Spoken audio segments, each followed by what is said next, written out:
Continued action now from the Extreme Festival of Motorsport here at Zwartkops, and it's Car Care Clinic Superhatch that are about to go to battle. Always a big field and competitive field that gets put on by the Superhatch category. At the front end, it's usually Jonathan du Toit and Brett Garland who will be going at it, but interesting to see a big step up from Andre Danhauser as he started to become a bit of a threat.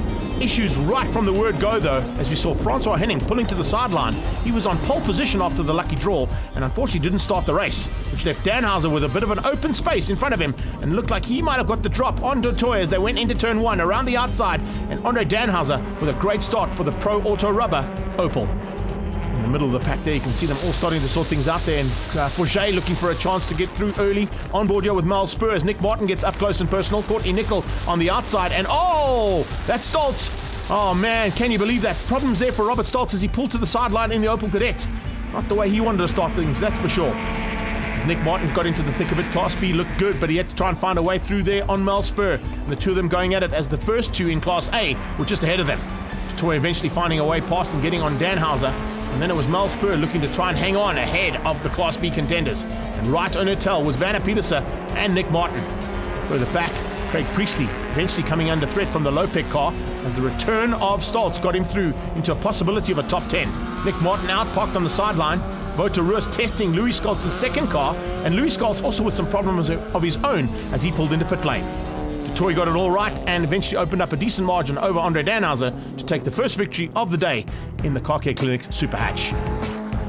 Second place went to Danhauser. Mel Spur took the victory in Class B, beating out Petersen and Donovan LaRue, and C's went to Shane Forget.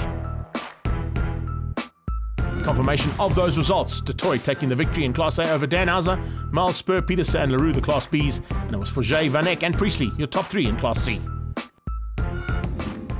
Smaller grids, obviously people are battling, but the guys are here committed. We had a great outing. The Dunlop tyres are doing their job.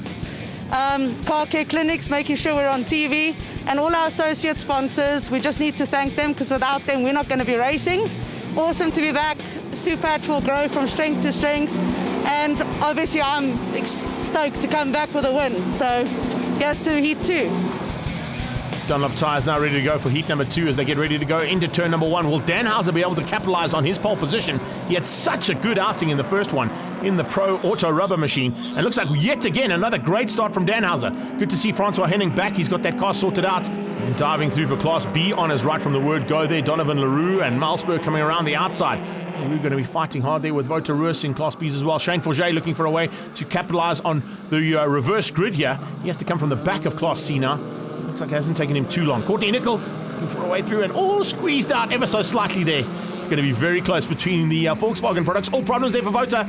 Wouter slowing down as they came out of turn 2 and into turn 3. Very tight between the two of them though. And this is around the outside from Nick Martin. Nick Martin on Courtney Nickel. Nickel going to hold that inside line. In fact, he just holds the middle of the road. And Courtney Nickel was chatting to me in between the breaks of the racing, saying it's very difficult to sort of change up from a racing point of view. Oh, inside line, where is that?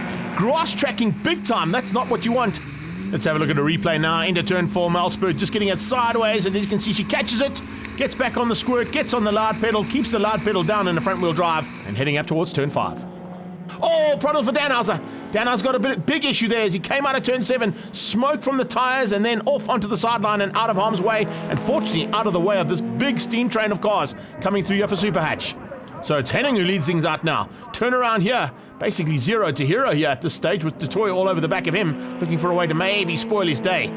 It'll be awesome to see Francois Henning taking a victory. That'll be the first time a Volkswagen's taken a victory in Class A in a long time.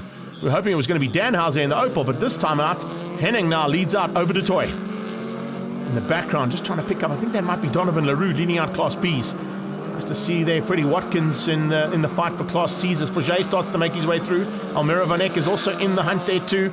So nice little fights happening all the way through and in every single one of the classes here for Superhatch, as there always are. As they head up towards the top of the hill now, look at that du Toit looking determined. Can he find a way past? He's going to have a big dive here coming down the hill towards G&H Transport Corner. Has he got it? Yes, he has. Henning has to give way there and du Toit just squeezes him out. So Trans-Africa Racing hits the front yet again, and du Toit in the all-conquering Honda. Has to be said, probably one of the winningest cars ever in Superhatch, that is for sure. Behind that, they start to mix it up, and Donovan LaRue is just having a bit of an issue there with Nick Martin. Nick Martin starting to close things down now onto the back end of Class A, and Henning could be in trouble here. In fact, Detroit could be, the way that Nick Martin is going at this stage in the Rex different gearbox machine. That Peugeot really going well, and also turning things around. Class C battle at this stage. Forget has closed things down. Priestley's lost a little bit of ground, but the battle, and that's why. You can see there's just an issue there on the brakes for Craig Priestley. Coming under braking for turn 2. He's now going to just try and survive. But there's still a battle on there from Almira Van Eck, Freddie Watkins, and Shane Forget's point of view. We're on board here with Voterus. Stricken on the left-hand side. Yeah, that is, yet again. Francois Henning parked on the sideline. Checkered flag out. Easily done in the end now for Detroit. No worries at all. In fact, a long way back to Nick Martin, who takes second overall and the win in Class B ahead of Donovan LaRue and Mal Spur.